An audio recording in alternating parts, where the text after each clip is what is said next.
Tay Social is one of the most popular men's dating coaches on YouTube. But as you probably know, many of the dating coaches on YouTube are complete charlatans who have no game. They do not sleep with hot girls. If anything, they wife up a two. Let's be real, right? A lot of them wife up a two and then teach men how to pick up attractive women. It's fucking horrible. But there are legit ones out there. So in this video, we're gonna answer the question as to whether Tay Social is one of the legit ones or is he a fraud? How are you today? I am bad. Like You want you? some? No, Yeah. not at all. Everybody can see us. Okay. Car. Yeah. I can take you home. Excuse me. Hello, hi. How are you today? Damn, do you get that a lot? Like compliments, like you look so gorgeous. Do you get that all the time? So his vocal tonality is very dominant, very masculine, while also being fun, right? It's positive. You don't want to be just positive, but also come across like someone who has no sexual energy. So he's got a nice mixture of that sexual energy plus positive energy, and that's definitely what you want to do in terms of your vocal tonality. Now, the way he stopped her was very smooth. It didn't look rushed, it didn't look like he was being pushy, it didn't look like he was being forceful. His body language does seem nervous, right? He's kind of like playing with himself, touching himself, seems a little nervous. It could be better, but you don't have to be perfect. So I wouldn't, that's not the end of the world. From Austria. Oh, dude, wait, when do you go know back? Austria? Yeah, I do. Wait, when do you go back? On Friday. Yeah. That makes all American guys sad. I don't know. I'm from Vegas. Oh, Las Vegas. Yeah. I was there on. Okay, his verbal game there was not the best. He was trying to say like, damn, you're leaving. Oh, that makes me sad, which is kind of a role play that, oh, you're so beautiful, you're so gorgeous. Why do you have to leave? And honestly, it's a little bit cheesy, but it can work, right? It can work if you sell it well enough. However, he didn't make it that clear that that was what he was going for. So he didn't really sell it, and she's kind of confused, like, okay, right? It didn't really land. But he didn't give up just because it was a little awkward. He keeps going, and that's very important because a lot of guys like, oh, I said something awkward, and they start looking for a way out. They start assuming, oh, I did something wrong, I made a mistake, I'm not perfect, so now the girl's not gonna like me, I have to get the fuck out. And he's not making that mistake, which is one of the big differences between someone who's good with women and someone who's not. Is that someone who's not good with women looks for ways to self-destruct. They look for ways to reject themselves. And even when they have a great opportunity, they miss that opportunity because they give up on themselves too easily. Oh, really? Did you party? Did you party? A little bit. Ah, nice. Very bad. I was speaking I Austrian. understand you, but I can't. Yeah, that's cool. We should go do something. What? We should get Starbucks. He's smiling a lot and holding strong eye contact. Now, smiling is generally good, but there's different types of smiles. So some guys do a submissive smile, like a fake smile where it's like, please like me, please approve of me. His smile is expressive. It's like, I'm having a good time, I don't give a fuck, I'm offering value, right? So that smile is attractive. Not all smiles are attractive. It's important to be aware that if you're smiling or even laughing, right? Like laughing a lot, enjoying yourself is a good thing. But if you're laughing like, so you want to get out of here? Not good. So smiling, generally good, but it depends on how you do it. Yeah, it's nice. He's also leading right away. All right, the girl hooked. She seems into him. She's receptive enough. Let's move it forward and see what we can make happen. That's very important, and that's one of the biggest steps that guys miss. They never lead it forward, and very few women are going to do that for you because they know if a guy likes you and you like him, he's probably going to make a move. Why risk getting rejected by leading it yourself?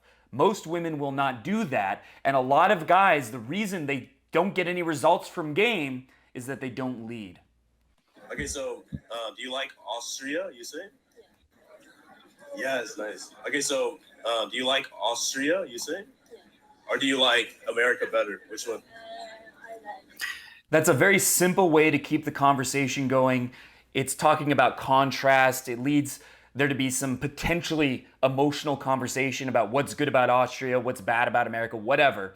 It's not the most fascinating thing to say in the world, but it's solid, it's simple, and it works. Yes. Also, it's very boring. Is it very boring in Austria? I always wanted to travel, and I'm like, I feel like Austria would be a cool place. I don't know. What have you done here for fun in America? Shopping. Okay. That's actually pretty good. Have you went to Hollywood to look at the stars? Yes. Did you take pictures? Yes, of course. What did you take pictures of? Okay, so right now, it's a little boring. It's not very emotional. It's not perfect, right? It could be a little bit more of a witty, interesting, or somehow emotional conversation, a little bit less logical. But first of all, she doesn't speak very good English, which makes it more difficult. And secondly, the conversation doesn't need to be fascinating the whole way through. As long as there's that man to woman polarity, right? There's sexual polarity, there's that feeling, and the conversation isn't stalling out, that's good enough. Want to sit down? Really.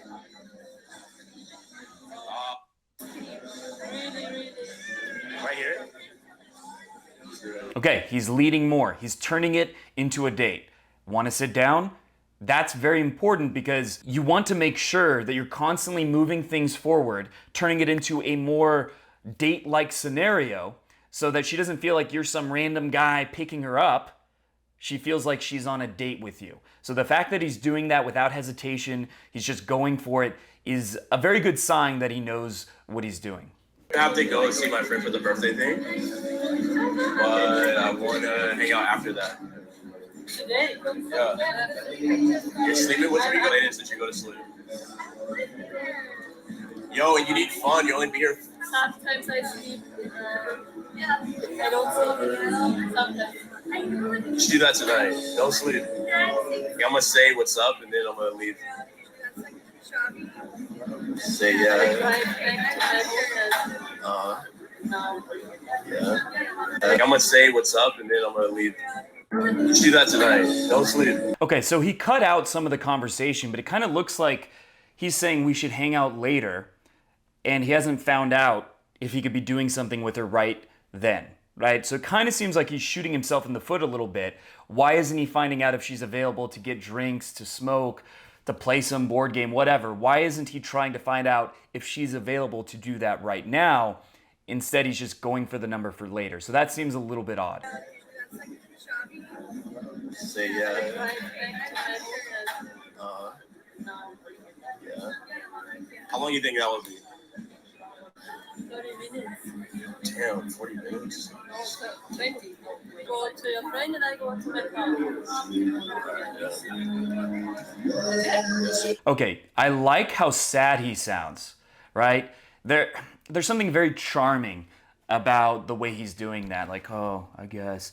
Now, it's clearly somewhat an act. He's not like butthurt, right? He's not coming across butthurt, like, bitch, why didn't you like me? I want to hang out with you more. He's not doing that. But he's like, man, why do you gotta leave? He's doing this romantic role play where it's like, man, I like you so much, you gotta be leaving. And women do love flattery, as long as it's done by a guy who comes across as high value and confident. So the way he's doing it makes it seem like even though he's the confident guy that probably gets a lot of women, even though he's that kind of guy, he likes her so much that he's sad that she's leaving. And that's kind of a role play. It's something romantic. It's a theme that you will see in romance novels that he's playing out. I'm still trying to sell you on tonight, like hanging out. Your friend has a birthday. I'm thinking like that. I'm thinking like that. You say rose for rose, no? You know this? Yeah, I know that. The beach and then I go to the... I go to the gym. Okay? Yeah, let's do it. Do you have roommates? Hmm? Do you have roommates? Hmm? Roommates. Hmm? Roommates? Hmm? Roommates? Oh. Hmm. Oh, you have roommates? Yeah, did you hear me the All right, he's finding out her logistical situation. He wants to know, can I go back to your hotel or do I need to find somewhere else to take her? And that's something that's very important that you don't neglect. A lot of guys will completely neglect that. They're not even thinking, is it possible that I could get laid? They're not even thinking about that. There's a lot of guys who take boot camps with me, they don't even bring condoms. They don't even bring condoms because the possibility of getting laid isn't on their mind. He's thinking ahead and making sure that he can create a situation where it's possible for him to go home with her. First time reading. Really cool. I like your eyes. Gorgeous. Yeah. Wait, no. She's saying you just want sex. That's a very good sign, right? That means, usually what that means is the girl is thinking about having sex with you, but maybe she's not 100% sure or she feels guilty, but it's in her mind, right? It's something that she's thinking about, and the vast majority of the time, that's a good sign. It is. Plus, there's this movie that I haven't seen that I really want to see. And The classic Netflix and chill. On this time. yeah, I think it's a really cool experience to watch it with you. Okay, his delivery there did not sound very certain. He sounded a little bit hesitant. It would be cool to watch it with you, right? He's saying something that has a sexual connotation, and he could have said it with more certainty, more purposefulness, but he's still going for it. And you don't have to go for it in the perfect way with the perfect tone. Sometimes you just have to move things forward. Because Which movie? Toy Story. We'll wait it.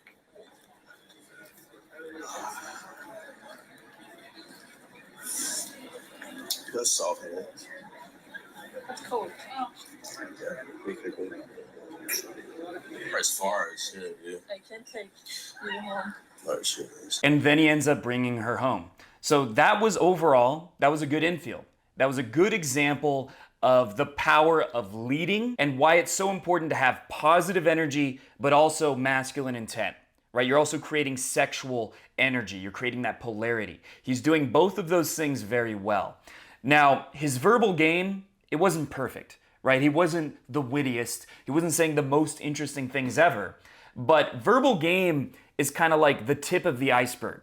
Because when it comes to seduction, when it comes to sex, you have to be aware that sex is pre-verbal. Humans hundreds of thousands of years ago, before language existed, were still having sex. And the way they communicated was non-verbally, right? It wasn't about saying something clever and interesting. It was about the vibe. That's what makes us, on an unconscious, evolutionary level, what makes us have sex has nothing to do with what we say.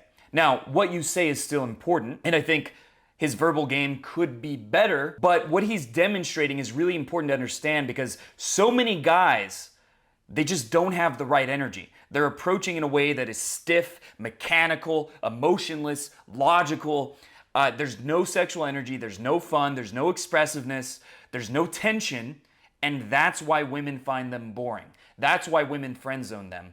And so you could learn a lot by focusing on your nonverbal communication. That's very, very powerful. That's one of the things on my boot camps that I focus on the most, is I find out how is the guy's eye contact? How is his vocal tonality? How is his body language? Is he leading? And a lot of the time, as soon as I help a guy dial in, say, the vocal tonality and make sure that he's moving things forward like Tay did in this clip, then they're able to pull girls even on the first or second day of the boot camp, despite the fact that many of these guys had never done it before in their life. Now, if you're someone who's been watching pickup videos, you like this type of content, you want to get better with women, but you haven't really dived in. You've been dipping your feet in the water, you're learning some content, but you've never really gone out, done a lot of approaches, and taken this seriously. You're hesitating because you have some excuse in your mind why you're not going to succeed. You've got this emotional resistance to not take action. Then the simplest and fastest and easiest way to get over that is to take a boot camp with me where you meet me in person and I push you to take more action than you've ever taken before. And I also analyze what you do, just like I analyze this clip, so that I can help you find what mistakes you're making, mistakes that you're probably not even aware of, that are holding you back from getting the success you want. So click the link below to schedule a free call with me to find out if you're a good fit for a boot camp. There's only a handful of spots left. I'm only doing them for 3 months, And then after those 3 months, I'm gonna take at least a 6-month break, maybe a year break from doing in-person boot camps. So if that's something that sounds interesting to you, make sure to click the link below. And if you enjoyed this video, make sure to subscribe to my channel and hit the bell button. I'm gonna be uploading multiple videos like this every day.